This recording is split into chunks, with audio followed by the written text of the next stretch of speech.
அண்ணா serial ரொம்ப நல்லா போயிட்டுருக்கு. ஒரு கேரக்டர் நித்யாராம், இன்னொரு கேரக்டர் அவங்க பேர் தெரியல, ஆனால் பாக்கியம்.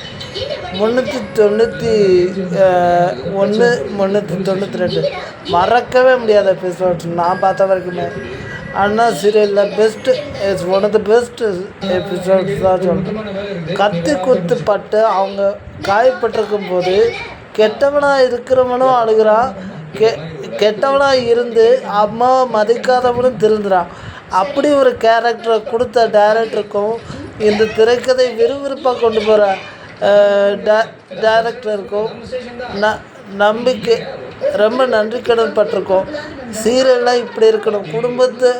குடும்பத்தில் இருக்கிற விஷயங்களை யதார்த்தமாக சொல்கிறீங்க, ரொம்ப சந்தோஷம்.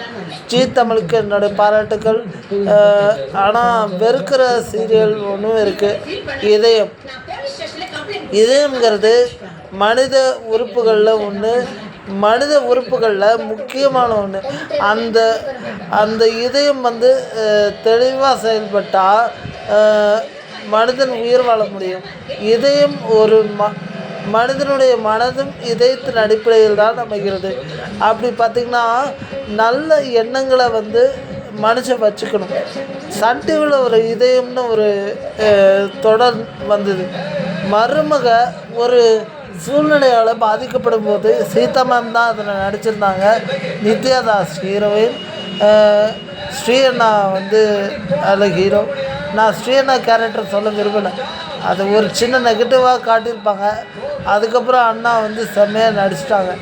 நல்ல ஹீரோவாக, நல்ல கணவராக, நல்ல அண்ணனாக, நல்ல தம்பியாக எல்லாமே பண்ணி முடிச்சிட்டாங்க ஸ்ரீ அண்ணா. அதனால் அதை பற்றி பேச விரும்பலை.